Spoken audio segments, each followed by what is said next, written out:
Dans cette vidéo, je vais te parler d'une utilisation des fractions pour partager des bandes unités.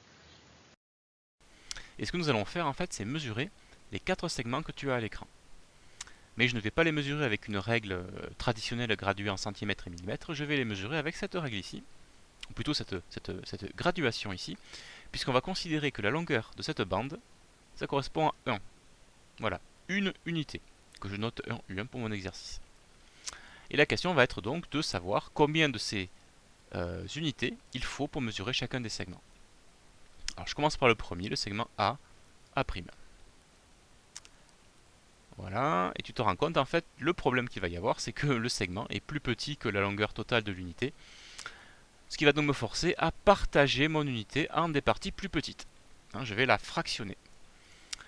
Alors je vais utiliser plusieurs partages différents, à nous de trouver le bon ensuite. Je vais la partager d'abord en 2 parties égales. Voilà, donc chaque partie ici, chaque longueur ici représente donc un demi de l'unité complète. Je vais pouvoir la partager aussi en 3 parties égales en cas de besoin.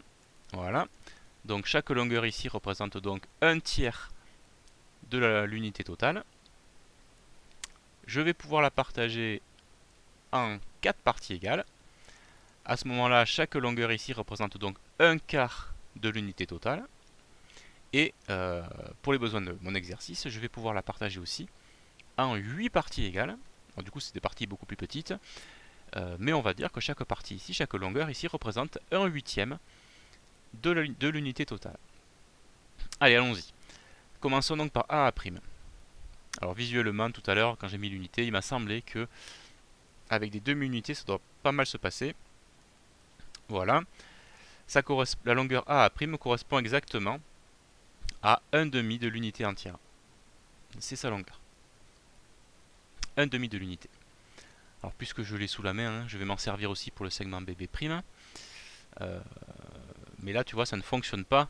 Ce n'est pas avec des demi-unités qu'on va pouvoir trouver la longueur de ce segment. Donc on va changer. Et je vais essayer avec des tiers d'unité. Mais tu vois, ça ne fonctionne pas mieux. Ce n'est pas le bon partage non plus. Alors on va essayer avec des quarts d'unité. Et là, ça fonctionne. On se rend compte que la longueur BB', on peut l'obtenir en prenant un quart d'unité, puis un deuxième quart d'unité, puis un troisième quart d'unité. En fait, sa longueur, c'est 3 fois un quart d'unité. Ce qu'on va écrire plus simplement, 3 quarts de l'unité entière. Le segment CC' maintenant. Alors lui, par contre, il est grand. On se rend compte qu'en fait, il va mesurer plus d'une unité. Plus d'une unité. La question étant de savoir maintenant quel est ce complément ici là. Alors, ce complément, on va essayer de le trouver. On va prendre par exemple des tiers d'unité. Est-ce que ça correspond à ce qui nous manque? Oui. Donc on va dire simplement que le segment CC' a une longueur égale à une unité entière plus un tiers d'unité. Sans oublier le fait que mon unité entière elle-même, on a dit, on partage en 3. Donc si je veux, je peux partager ça en 3 parties égales. Ce qui va me donner une autre façon de donner la longueur du segment CC'. En fait, sa longueur, ça va être bien en fait des tiers d'unité. J'en ai 4 en fait. 1, 2, 3 et 4 tiers d'unité en fait pour le segment CC'. Je termine par le segment DD'. Alors, ça va être un peu le même principe parce que tu vois que le segment DD', en fait, il a une longueur qui va être supérieure à une unité entière. On va essayer de trouver ce petit complément ici. Alors, il n'est pas bien grand, donc on va essayer des huitièmes d'unité. Et ça passe. Donc on va dire que le segment DD' a une longueur égale à une unité entière plus un huitième d'unité.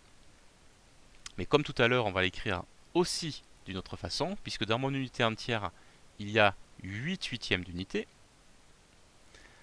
Ce qui au total, ici pour mon segment DD', me fait donc 9 huitièmes d'unité. Les 8 huitièmes de l'unité entière plus le dernier huitième en complément.